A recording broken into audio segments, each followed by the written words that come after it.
Graça e paz, meus irmãos.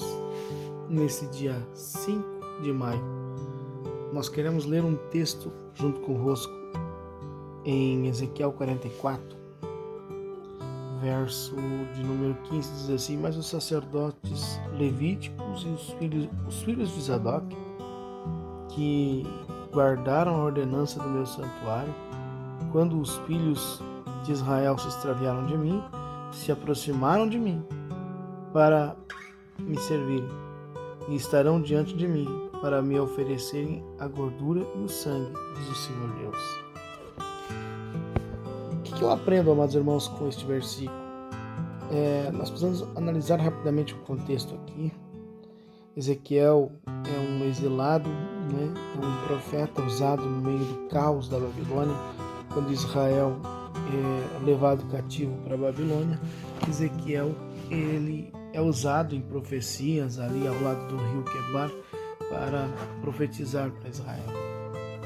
E depois de tanto sofrimento, depois de passar por tanta dificuldade, de tanta humilhação, ele agora então tem uma visão do Senhor a respeito de um templo. É bem verdade que o templo, que Ezequiel tem uma visão, tem uma interpretação literal e tem uma interpretação simbólica. Muitos acreditam que seja um templo milenar, outros acreditam que talvez seja um templo que já foi construído, outros acreditam que pode ser um templo de forma simbólica, representativo do céu. De fato, das medidas em que Ezequiel viu esse templo, das formas com que ele viu, não aconteceram ainda. O templo que depois foi levantado por Ageu, foi levantado um templo de forma muito mais simples do que essa que Ezequiel viu. Mas o que me chama a atenção no texto é quando ele fala da casa de Zadok e do sacerdócio de Zadok, onde todos se perderam, mas Zadok e sua casa continuaram servindo ao Senhor. Aqui nós vamos falar de uma coisa que não é unanimidade, de uma coisa que não é efeito manada. O que todo mundo está fazendo não significa o que eu devo fazer. O que todo mundo está fazendo não é sinônimo daquilo que eu tenho que fazer.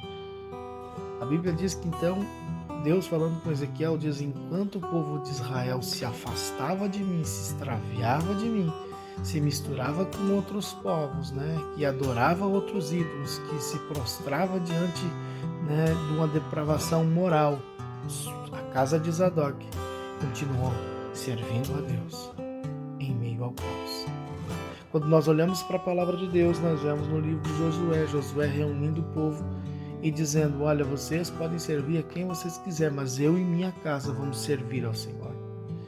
E dessa forma a Bíblia é repleta de exemplos de pessoas que não precisaram usar o efeito manada, ou seja, o que todo mundo faz é o que eu vou fazer. Mas eu vou fazer aquilo que agrada ao Senhor. Mesmo que muitas vezes seja só eu, mesmo que às vezes seja somente eu como Obadias, no reinado de Nero, mesmo que seja só eu como Daniel, ali na cova dos leões, mesmo que seja só você, meu irmão, como, por exemplo, o Pedro preso na prisão.